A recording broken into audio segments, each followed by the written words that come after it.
ejemplos sobre un concepto que vimos en la clase anterior. En la clase anterior definimos lo que es que un conjunto genere un subespacio. Específicamente vimos que si V es un espacio vectorial sobre un campo F, S es un subconjunto de V y W es un espacio vectorial de V, decimos que S es un conjunto generador de W del subespacio, o que S genera W, si tenemos que al tomar el generado del subconjunto, este generado coincide con W. Bien, entonces empecemos con algunos ejemplos. Por ejemplo, en R3, si tomamos estos tres vectores, el 1, 0, 0, 0, 1, 0, 0, 0, 1, el generado por estos tres vectores coincide con R3. Algo que tenemos que notar es que cuando hablamos de generados, si S está contenido, por ejemplo, en B, sabemos que el generado por S es un subespacio. Entonces, en particular, pues el generado por S queda contenido en el espacio. Esto también sucede si tenemos ahora un subespacio.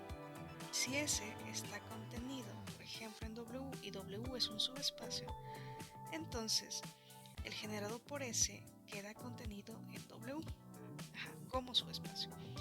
Por lo que si queremos checar que tal conjunto genera a un subespacio, siempre hay que probar la otra contención, que cualquier elemento en el subespacio se puede ver como un elemento en el generado. Y para eso lo que vamos a usar es justo la caracterización que nos dice que el subespacio generado por un subconjunto consiste del conjunto de todas las combinaciones lineales que se pueden hacer con ese. Entonces, si queremos probar, por ejemplo, esta igualdad, que este generado coincide con este espacio, pues tenemos que tomar un elemento en el espacio, en este caso R3, y ver que se puede escribir como combinación lineal de los elementos que aparecen aquí. En este ejemplo pues es muy sencillo, porque si tomamos por ejemplo un x1, x2, x3 en R3, pues podemos observar que este elemento x1, x2, x3 se puede ver como x1 por el primer vector 1, 0, 0, más x2 por el segundo vector 0, 1, 0, más x3 por el último vector 0, 0, 1.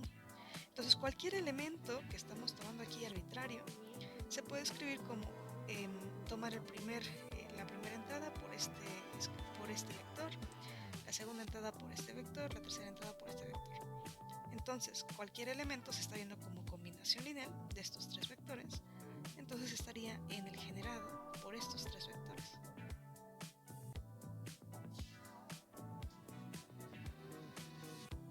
Por lo tanto, tenemos aquí la igualdad.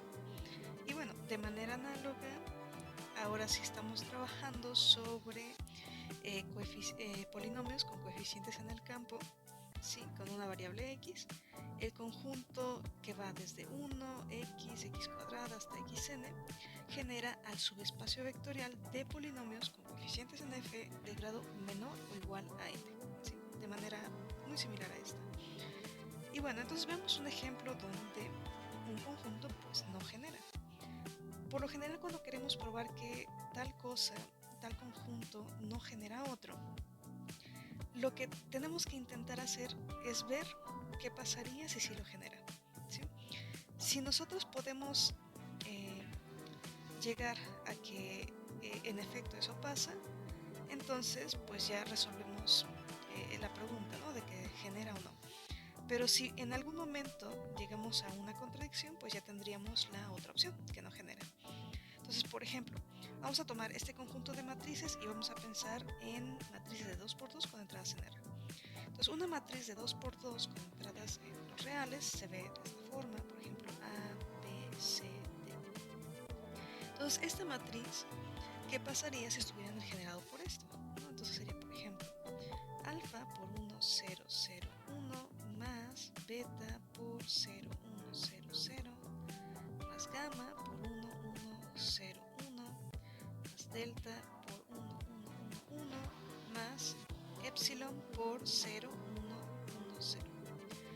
Si nosotros desarrollamos toda esta suma con la definición que tenemos de matrices, por ejemplo, la primera entrada nos quedaría alfa más gamma más delta. La entrada 1, 2 nos quedaría beta más gamma más delta más epsilon. La tercera, la entrada 2, 1 nos quedaría delta más epsilon.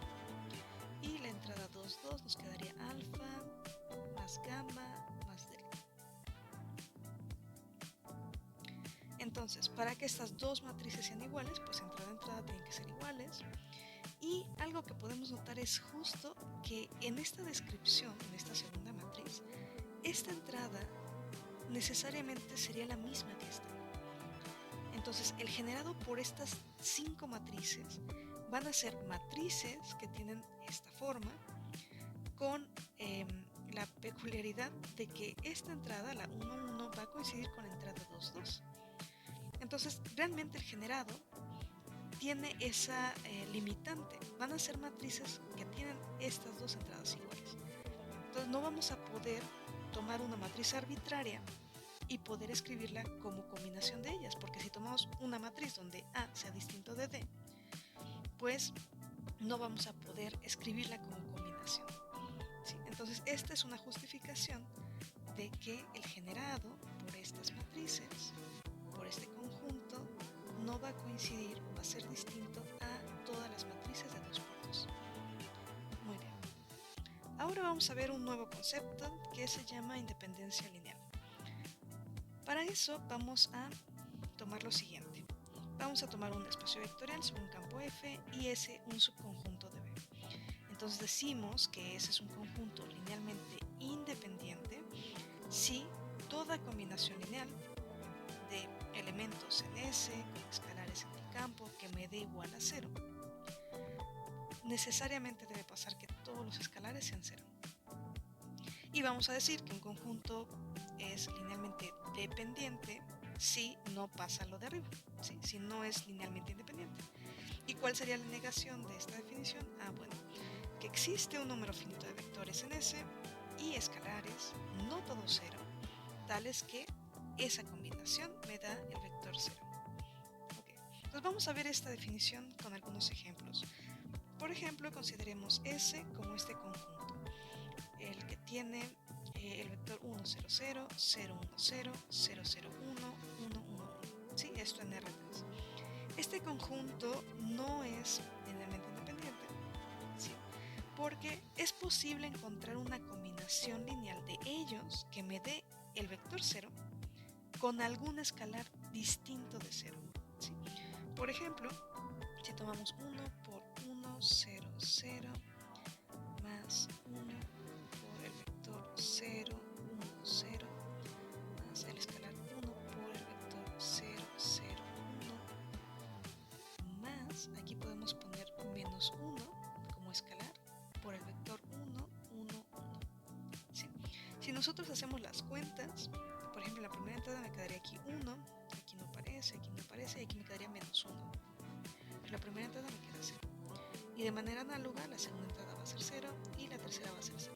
¿Sí? Esto es el 0 de B cuando B es R3, ¿no? Entonces, ¿qué está pasando? Estamos encontrando una combinación, ¿sí?, que me está dando el vector 0. Pero se cumple que al menos uno de los escalares es distinto de 0. Bueno, en este caso todos los escalares fueron distintos de 0, pero nos basta con que al menos uno no sea 0. Entonces aquí ya estamos dando una combinación que me da el 0 con algún escalar distinto de 0.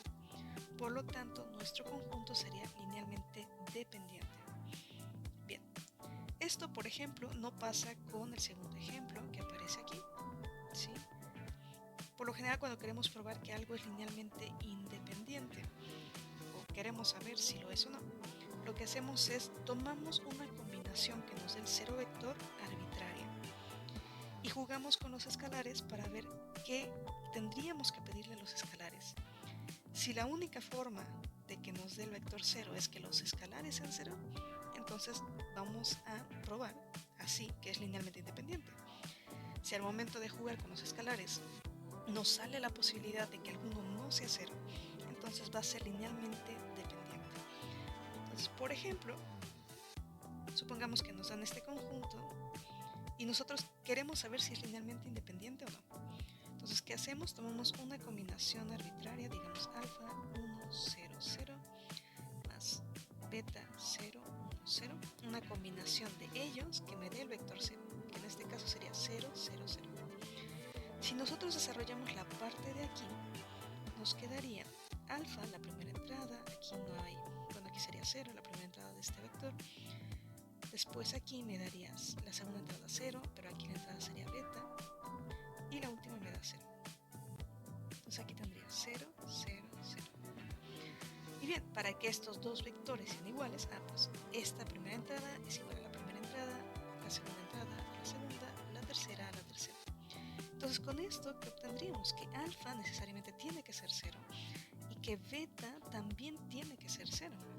Entonces, ¿qué hicimos? Tomamos una combinación arbitraria, ¿sí?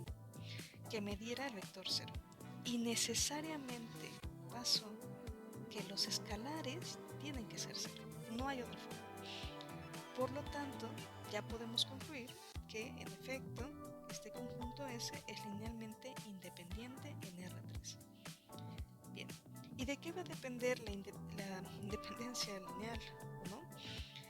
Va a depender del conjunto de las operaciones y del espacio vectorial en el cual estemos trabajando. Bien, una observación es qué pasa si comparamos dos subconjuntos y sabemos que alguno es linealmente dependiente o independiente, ¿no? Y tenemos por ahí una contención entre ellos. Por ejemplo, esto lo podemos ver en esta proposición que nos dice, si tú tienes un espacio vectorial sobre un campo F y tienes dos subconjuntos, digamos S1, S2, tal que S1 está contenido en S2. Entonces, si S1 es linealmente dependiente, entonces S2 también tiene que ser linealmente dependiente. Y prácticamente esto se debe por la definición, ¿sí? Por ejemplo, si S1 es linealmente dependiente, por definición existen unos elementos en S1, una cantidad finita, y unos escalares, no todos 0, de manera tal que al tomar la combinación me da el vector 0. Pero estos x1 están en S1 y S1 está contenido en S2, entonces en particular son elementos de S2. Entonces tengo una combinación aquí con elementos de S2, con escalares no todos 0, que me está dando el vector 0. Eso es por definición que S2 sea linealmente dependiente. Bien, bueno, si tenemos esto, ¿qué pasa con linealmente independiente, ¿no?